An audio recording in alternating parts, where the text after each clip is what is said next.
Operations like these require long hours of intensive drilling and careful judgment. When the troop goes around the corner, the riders on the outside of the turn have to adjust their speed to keep even with the riders on the inside. The man on the outside has to ride a lot farther and a lot faster in order to keep up with the parade.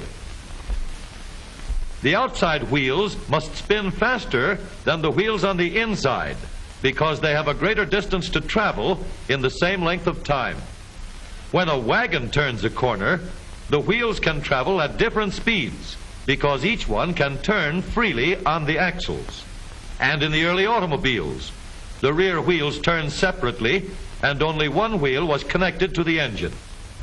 But when only one wheel was driven by the engine, it had to do all the work, and it couldn't get a good enough grip on the road to do its job properly. So the one-wheel drive was soon out of date. But if two wheels are locked on an axle so that they are not free to turn separately, one or the other has to slide. So engineers had to find a way to connect both rear wheels to the engine without sliding and slipping on turns. The device which makes this possible is a part of the rear axle. It is called the differential because it can drive the rear wheels at different speeds. The differential looks complicated, but once we understand its principle, it is amazingly simple. These two wheels are mounted on separate axles and supported by a frame so that they can revolve freely at different speeds. Let's fasten a spoke on the inner end of each axle so that by turning the spokes, we can turn each wheel separately. With a bar or crosspiece, we can turn both wheels in the same direction at the same rate of speed. Let's get something to hold this bar in place so that it will press against the spokes. Notice that this support is not locked to the axle. It turns freely. Now we can spin the wheels by rotating the support. This is fine as long as both wheels are able to turn at the same speed. But let's see what happens when we go around the corner. With this arrangement, we cannot drive one wheel faster than the other. And if we stop one wheel, the other wheel won't budge. Let's put this bar on a pivot so that it can swing in either direction.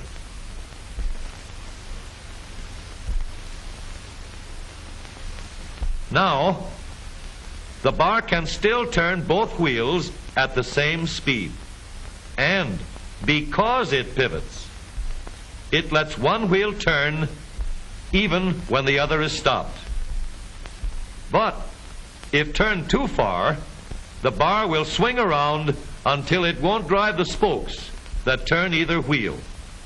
We need another crossbar and more spokes to carry on the job.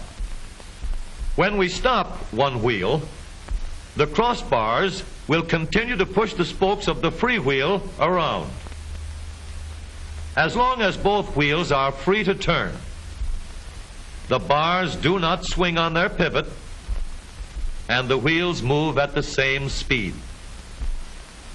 Now we have the working principles of a differential. To adapt the model for use in an automobile, we will have to make a few changes. In order to reduce the jerky action caused by wide spaces between the spokes, we will put in more spokes. Further filling in the spaces between the spokes gives steadier, more continuous action, and changing the shape gives firm, constant contact. Now we can make the gears thicker and stronger, and we have differential gears. The edges are cut so that they will fit together more smoothly and silently. And another gear is added to share the work of driving the axles. The principle is the same. In order to turn the support and drive the wheels, we can fasten a large gear here, connected by a smaller gear to a source of power.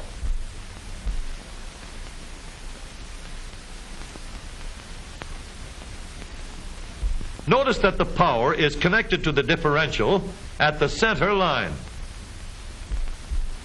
We can make our model more compact by moving the gears closer together. When we put our differential in an automobile, we have to leave room for the drive shaft, which carries the power from the engine. We may build the floor of the car above the drive shaft.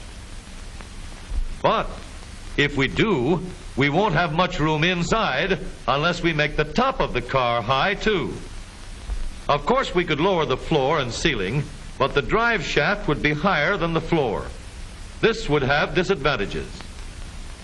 A shaft in the middle of the floor of an automobile would be inconvenient for passengers and would be awkward for carrying luggage. Today, engineers have found a way to make the car roomier and closer to the road without a clumsy shaft above the floor. The drive shaft from the engine to the differential is lowered out of the way, and the drive shaft is connected to the rear axle at the bottom. The new low center drive makes the rear axle quieter, stronger, and more durable because it gives better, smoother contact between the gears. The automobile of today, with the low center drive, is stronger and more rugged.